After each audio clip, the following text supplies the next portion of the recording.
apalagi kalau gadget itu kan seperti dua mata pisau ya Pak. Satu sisi dia bisa memberikan manfaat, satu sisi bisa memberikan madorot gitu. Salah-salah buka, udah wassalam dalam tanda kutip ya gitu. Jika kita menemui dengan anak-anak kita itu, dipastikan anak-anak kita itu nyaman dulu dengan kita, ya. Dipastikan mereka itu menganggap orang tua itu mengerti perasaannya, gitu kan, sesuai dengan dunianya, gitu kan, bukan ancaman bagi mereka, gitu kan. Berarti kita poinnya di sana kita dipastikan bangun dulu kedekatan dengan mereka sesuai dengan zaman mereka. Jangankan anak-anak kita aja kalau udah keenakan lihat konten-konten yang tidak berfaedah gitu, apapun itu, nonton film apa gitu kan. Kadang-kadang kita enak nih gitu kan, kayak gitu. Apalagi anak-anak kita kan, itu penting banget ya. Kalau saya dapat nasihat tuh dari teman saya, dia seorang psikolog. Masuk melalui pintu anak-anak kita, pintu murid-murid kita, keluar harus melalui pintu kita.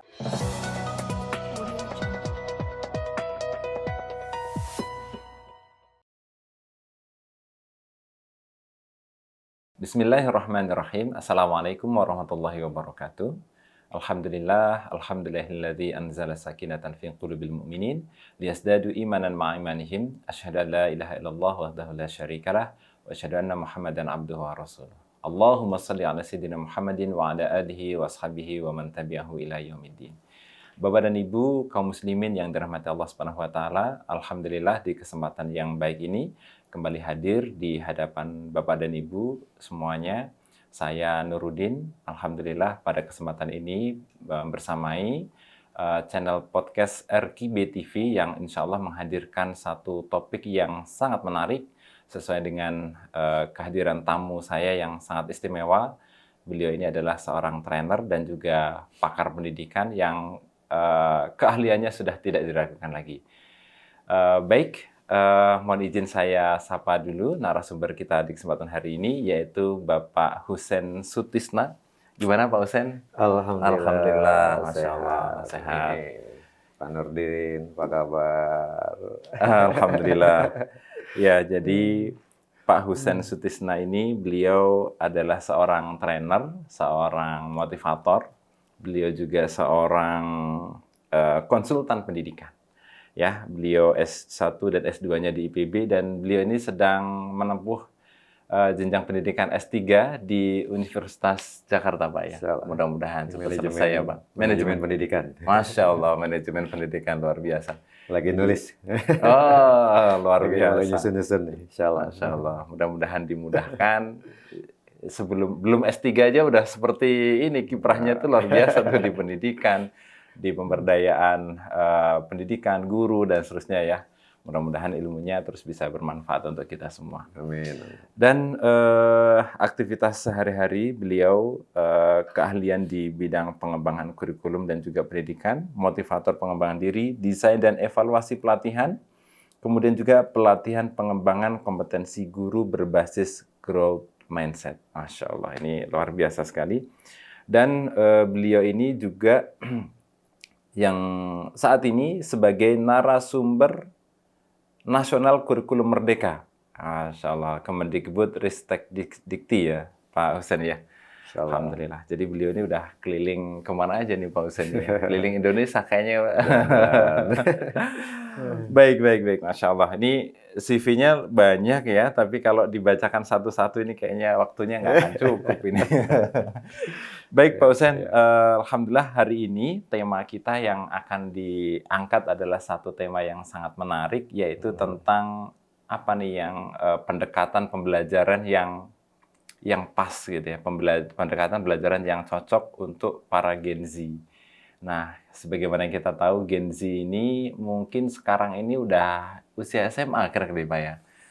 Gen Z itu kan sebetulnya lahirnya kan sekitar 97-an ya, sampai 2012 lah kurang lebih, menjerentang itu.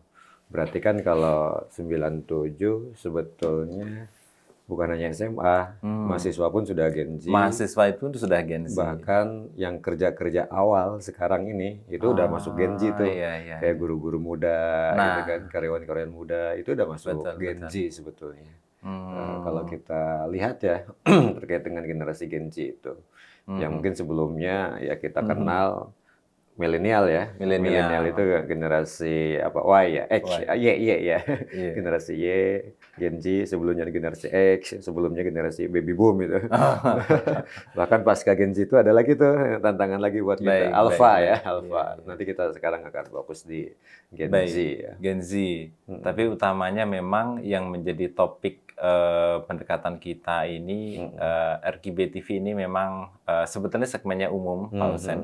Tapi karena kita juga ada SMA, jadi kita mencoba untuk terus melakukan satu upaya perbaikan, optimalisasi ini metode-metode yang tepat ya untuk anak-anak yang saat ini sedang duduk di bangku SMA atau bahkan mungkin sedang kuliah gitu ya.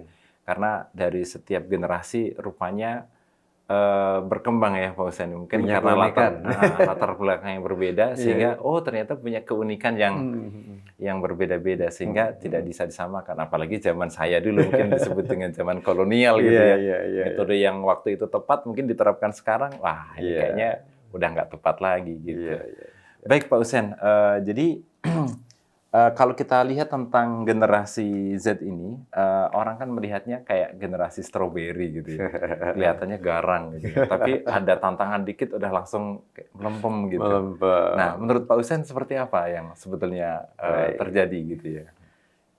Sebelum kita bahas ya terkait dengan lebih dalam menyangkut pertanyaan tadi, sebagaimana yang kita paparkan tadi kan, yang namanya generasi itu kan sekarang generasi Z ya, sebelumnya adalah Y, X, baby boom, alpha.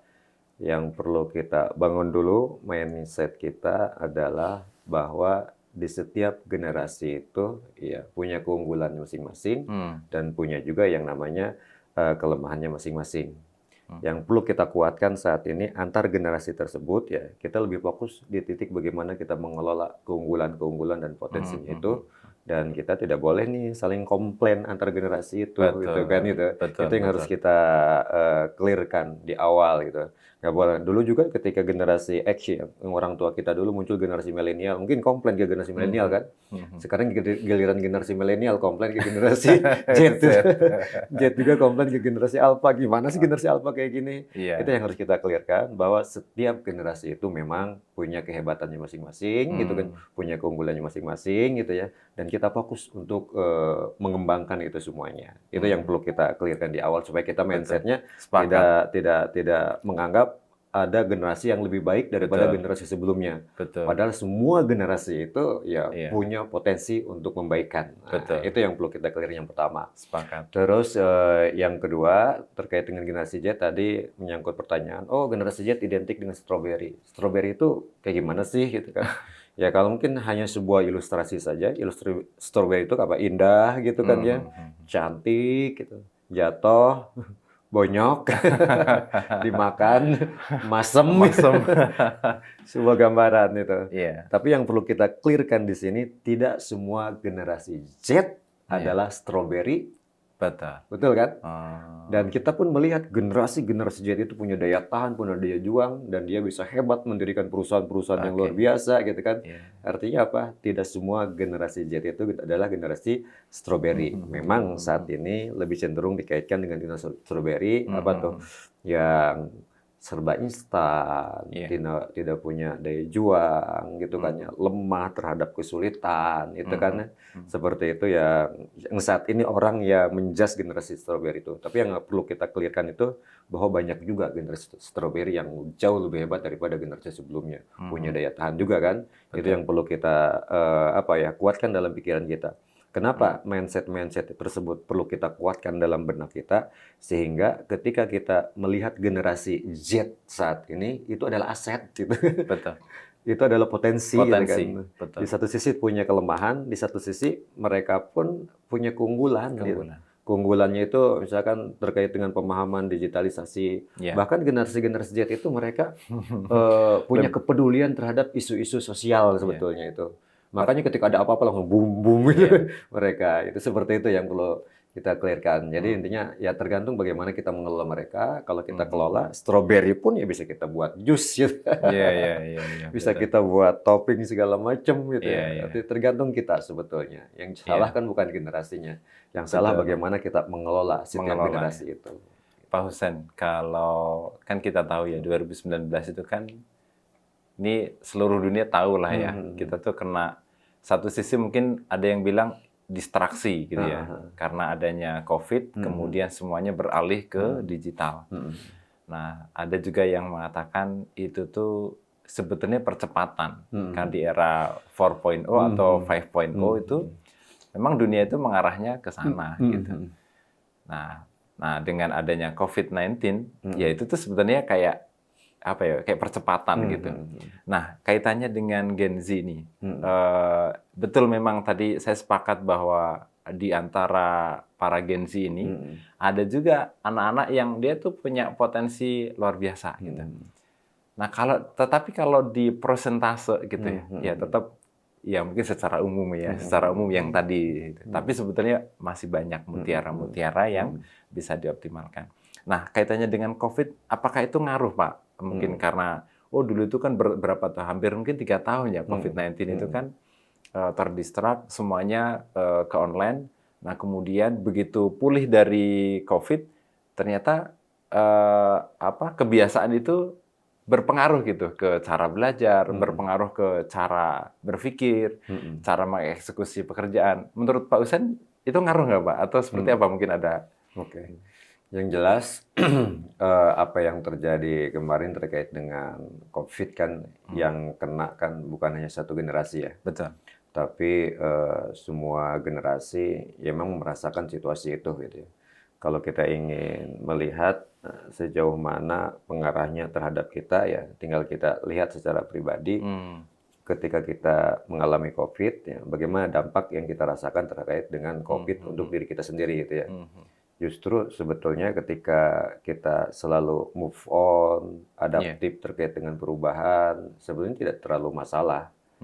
Dulu ketika belum ada COVID, kita punya karakter pembelajar, mau belajar, mau berubah, sebetulnya kita cepat menyesuaikan, tidak jadi masalah. Ketika pun COVID sudah mulai hilang, gitu kan ya, kita cepat mau menyesuaikan, gitu kan, dengan situasi yang kebaruan ini, gitu kan ya, sebetulnya kita bisa langsung beradaptasi. Itu tergantung kitanya sebetulnya, tergantung kitanya.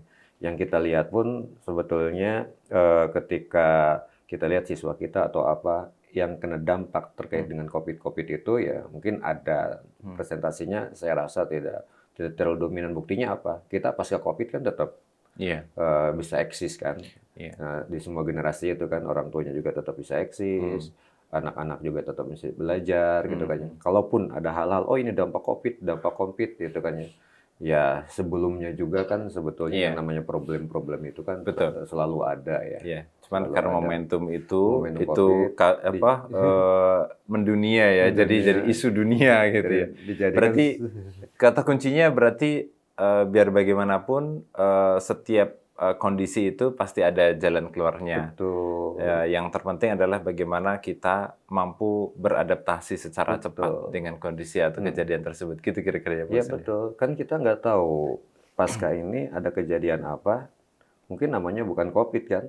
Tapi kan kita harus selalu siap untuk menghadapi setiap kejadian tersebut. Pasca itu ada kejadian apa lagi kan. Betul. Jadi yang perlu kita tanamkan ya tadi daya juang, kemauan untuk belajar, siap menghadapi perubahan, itu kan ya.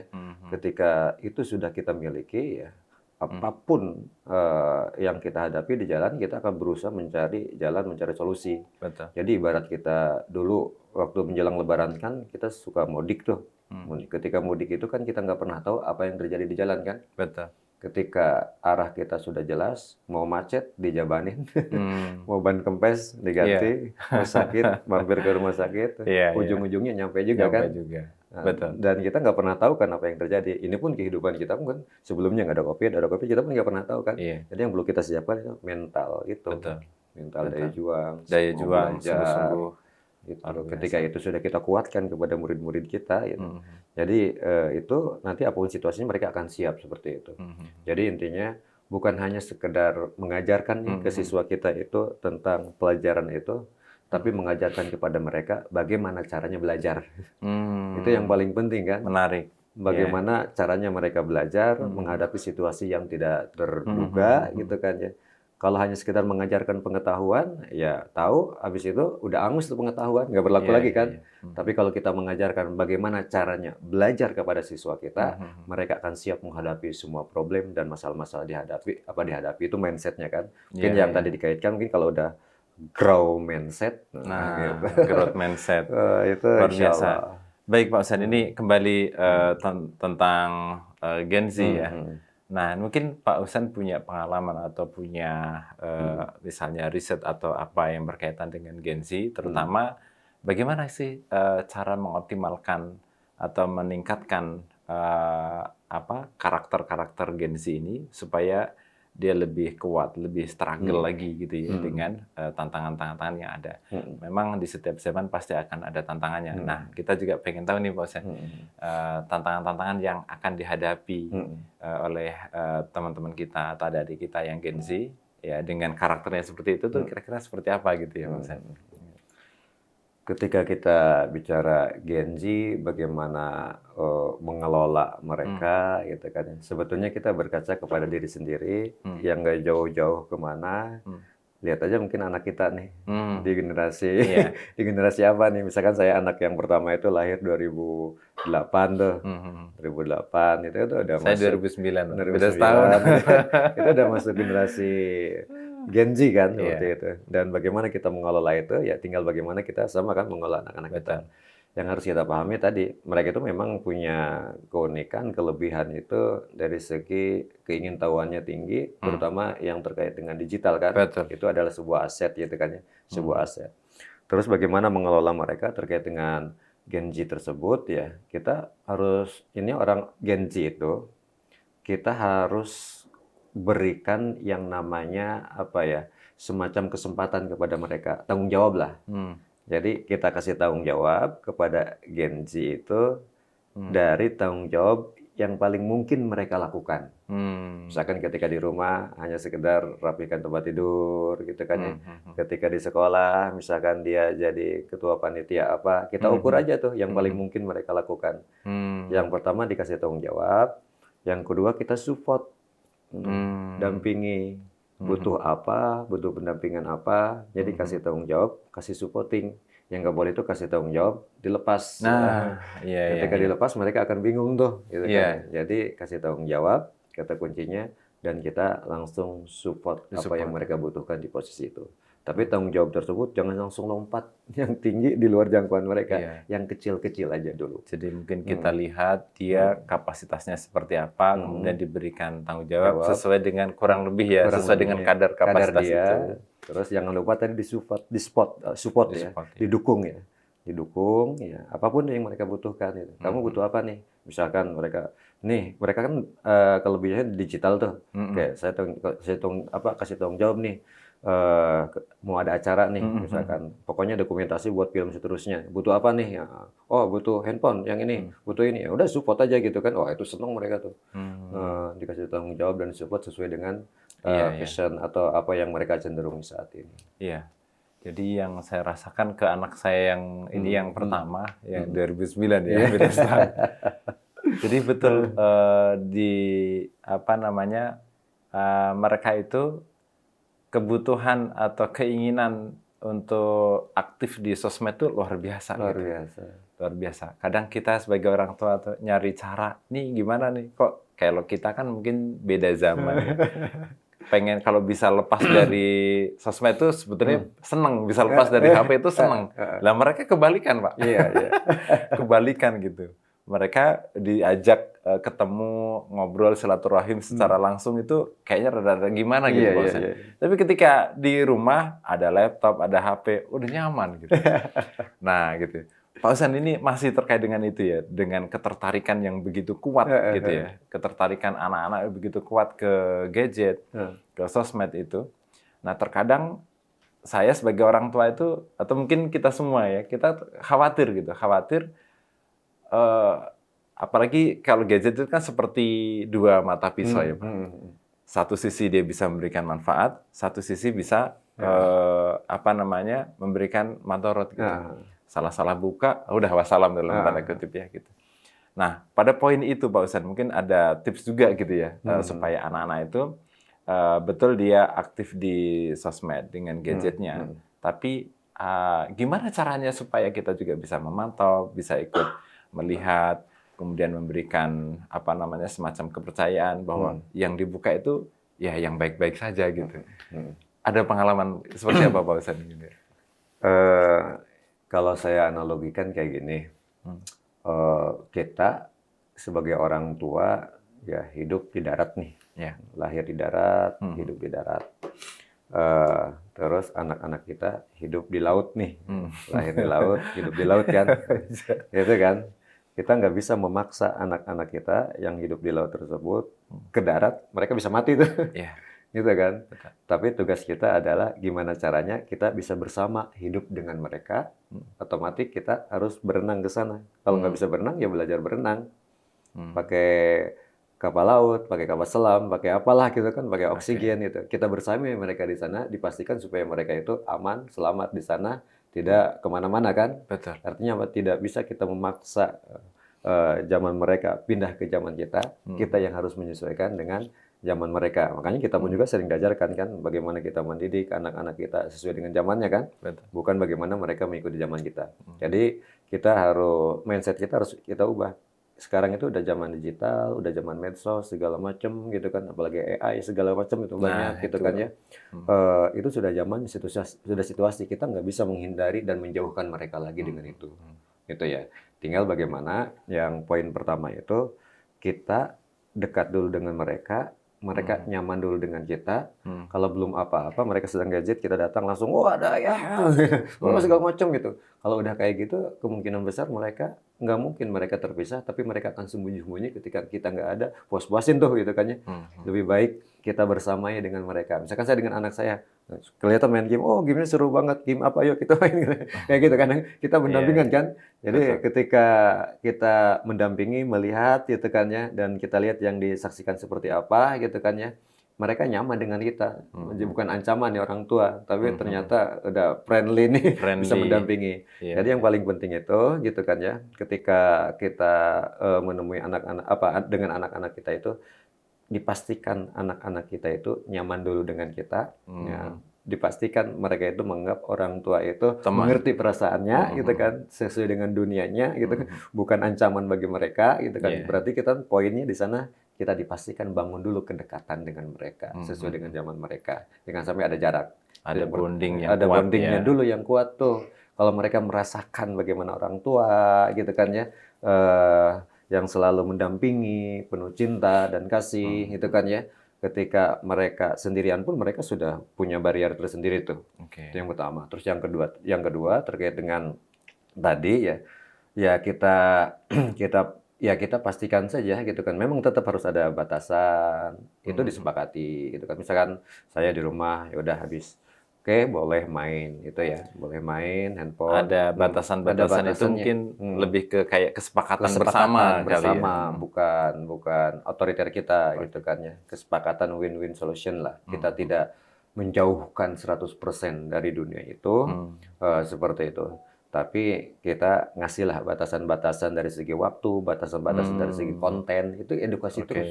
Ketika mereka tiba-tiba muncul gitu kan ya, kita langsung ingatkan gitu ya. Nih, lihat apa nih gitu kan. Tapi dengan lembut dan seterusnya gitu. Dan kita pastikan ya konten-konten yang dilihat oleh mereka, kita edukasi terus mana yang baik, mana yang enggak. Terus memang tidak bisa sekali, tidak bisa 2 kali, tapi terus menerus. Iya. Jangankan anak-anak kita aja kalau udah keenakan lihat konten-konten yang tidak berfaedah gitu, apapun itu, nonton film apa gitu kan ya. Kadang-kadang kita oh enak nih gitu kan, kayak gitu. Apalagi anak-anak kita kan, itu penting banget ya. Iya. Jadi kita kasih batasan dari segi kasih batasan dan pemahaman dari segi waktu, dari segi konten itu kan. Kalau itu sudah kita clearkan, itu insya Allah lah mereka akan terjaga. Ya misalkan saya batasan dari segi waktu untuk anak-anak saya, pokoknya habis maghrib, udah nggak nonton lah sampai kita tidur. Lebih banyak kita interaksi, main, belajar bareng. ya boleh nonton lah ketika Hmm. pagi-pagi, bangunnya pagi, udah mandi segala macam. Oke, pegang handphone semuanya nonton sambil nunggu pulang sekolah gitu kan. Apa pergi sekolah kayak gitu. Siang-siang sore Baik. menjelang maghrib silahkan, kita kasih batasan tapi dalam kebersamaan Dalam dan tidak kebersamaan. boleh sendiri di kamar. Wah, ini Itu poin ini ya. poinnya. Jadi sendiri di kamar segala macam gitu. Walaupun ini pokoknya sendiri aja dibebasin gitu kalau sendiri di kamar. Mungkin kalau sekali-kali sendiri ya nggak apa-apa. Karena udah ada edukasi kan. Iya. Kan salah satu eh, yang saya lakukan itu, kalau dulu saya waktu belum ada handphone itu, Hmm. TV nggak boleh itu di rumah. Nah gitu kan, karena TV nggak bisa disaring kan. Nah, ketika sudah ada handphone, saya lihat-lihat ternyata, wah ini ke handphone luar biasa nih. Akhirnya saya beli TV tuh, yang sekarang artinya apa? Handphone ngalih ke TV kan. Ternyata TV bukan lihat program TV, tapi lihat YouTube juga gitu. Lihat YouTube juga kan di TV itu. Akhirnya kan karena TV kan terpantau oleh kita kan. Betul. Apa yang dilihat kan. Boleh kalau lihat YouTube di TV aja nih. Gitu.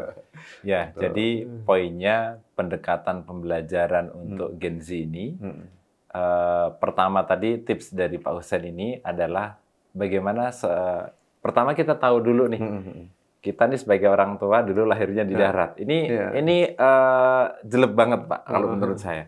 Anak-anak sekarang itu lahirnya di laut. Ini kayak beda alam. Beda alam. Seolah-olah ya, beda alam. Seolah-olah. Tapi maka berikutnya adalah bagaimana orang tua harus mampu menyelam, mampu berenang untuk bisa membersamai mereka. Iya. Gitu. Jadi jangan dipaksakan mereka untuk Hidup di darat. gitu ya. Yang ada nanti bukan potensinya Malah yang mati mereka kan. mati. Ikan ke darat itu nih kebayang kan mati biasa. mereka. Kemudian yang kedua, tips dari Pak Husain adalah bagaimana kita melakukan satu bonding untuk melakukan satu kedekatan kepada anak, karena biar bagaimanapun anak kita harus dibersamai dan dipastikan orang tua itu bukan ancaman, begitu ya Pak Husain? Bukan ancaman kepada anak.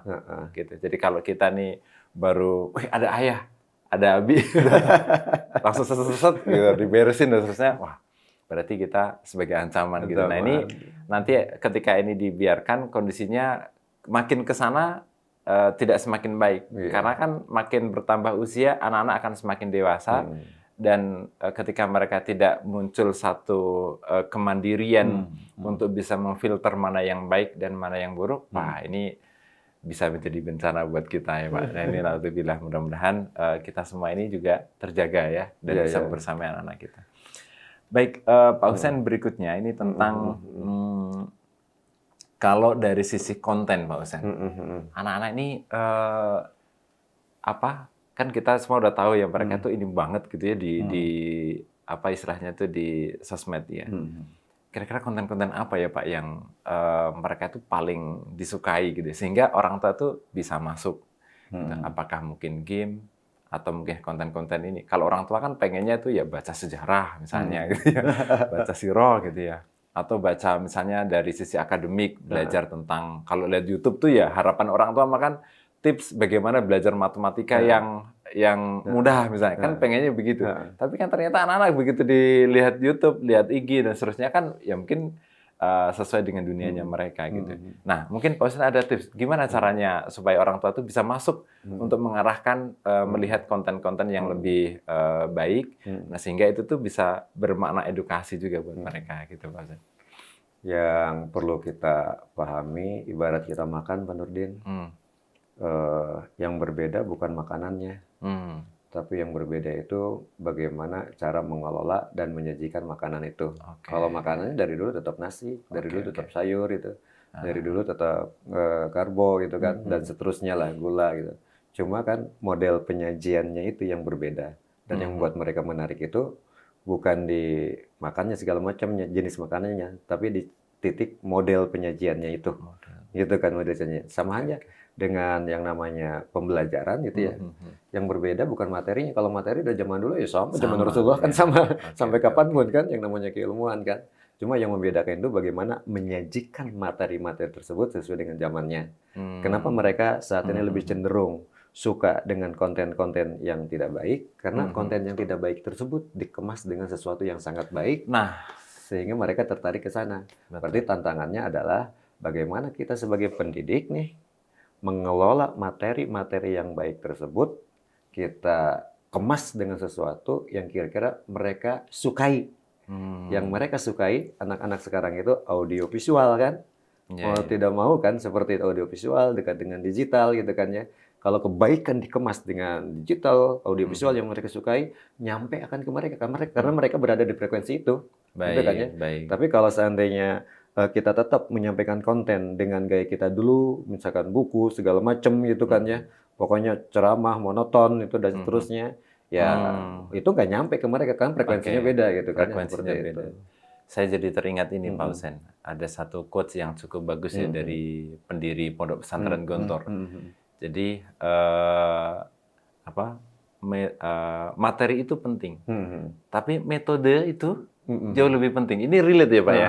Jadi materi itu penting gitu. Nah, tetapi cara kepedulian kita, konsentrasi kita untuk memikirkan sebuah metode yang pas untuk peserta didik itu ternyata jauh lebih penting. Gitu kira-kira. Sepakat ya Pak Ustaz? Sepakat. Masya Allah. Makanya di pendidikan itu Pak Nurdin, misalkan guru nih, guru itu sebetulnya sudah ada acuannya. Kompetensi pendidik itu.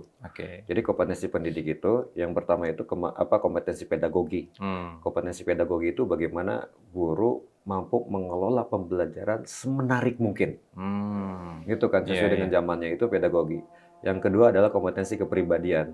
Kompetensi kepribadian itu bukan hanya menyampaikan materi yang baik, tapi dia harus menunjukkan keteladanan, kematangan emosi. Yang ketiga itu kompetensi sosial. Sosial itu bagaimana kemampuan dia berkomunikasi sesuai dengan emosi dan situasi lawan komunikasi. Terakhir baru kompetensi yang namanya profesional nih. Kompetensi profesional itu terkait dengan materi. Gitu kan? Artinya nggak bisa hanya mengandalkan di titik satu yang namanya materi. Masih ada 3 kompetensi yang harus dikuasai. Itu kalau kita sebagai pendidik.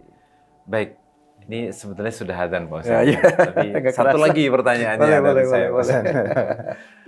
Ini tentang kalau kita bicara metode di Indonesia ini kan banyak sekali model-model atau lembaga pendidikan ya. Ada sekolah formal, ada SD negeri, ada ST, ada boarding, ada pondok.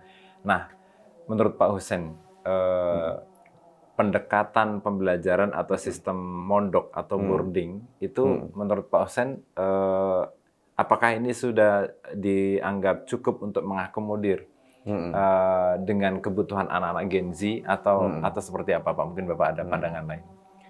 Ya kalau kita tarik ke belakang, mungkin dulu full bagaimana kita mondok di kobong-kobong itu kan. Terus ada sekolah umum, terus kesini kan kombinasi umum dengan mondok gitu kan ya untuk mengakomodir ini.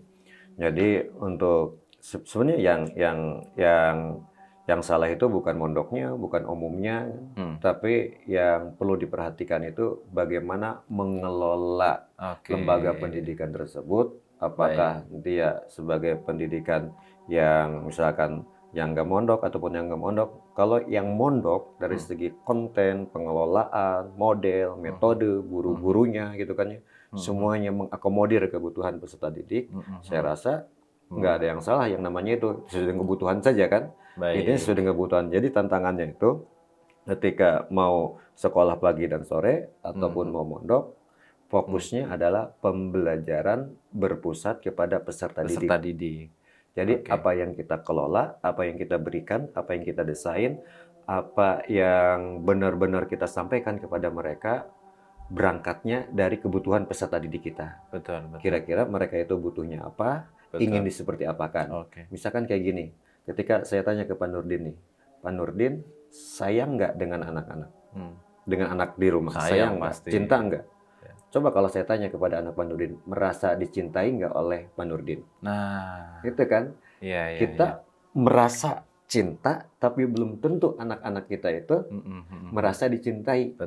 Sama dengan guru, merasa guru itu sudah mengajar dengan hebat, dengan cinta, tapi belum tentu murid-murid kita itu merasa dicintai oleh guru-gurunya. Katanya cinta, marah-marah terus. Katanya cinta, datang bolos. Gitu kan? Karena beda frekuensi beda tadi frekuensi, ya Pak. Beda sudut pandang. Kalau ada satu ini, saya ingat quantum teaching. Salah satunya itu bagaimana seorang guru masuk ke dunianya anak, kemudian membawa anak ke dunia kita. Tentu dengan konten-konten atau pendekatan-pendekatan yang tadi. Kalau saya dapat nasihat tuh dari teman saya, dia seorang psikolog. Hmm, Masuk melalui pintu anak-anak kita, oke, pintu murid-murid kita, oke.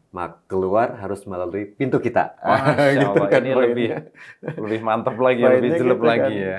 Jadi poinnya gitu. Oke, oke, oke. Ketika kita ngajar itu selalu masuk melalui pintu mereka. Hmm, Ketika kita masuk melalui pintu mereka, mereka sudah nyaman dengan kita. kita, Nanti mau kemanapun kita ajak mereka, mereka iya, akan ikut kita. ikan ikut. Makanya ketika kita ngajar generasi Z atau apapun itu, Oke. jangan langsung tok materi pelajaran, Mm-mm. buatlah mereka merasa dicintai dulu, berikan cinta dulu. Kalau udah nyaman, setelah itu insya Allah mereka akan ngikutin kita. Masya Allah. Gitu. Ini Jadi, sekaligus closing point ya.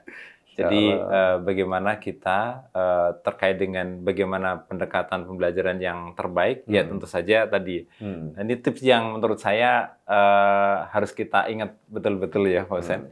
Kita masuk dari pintu mereka, kita buat mereka nyaman.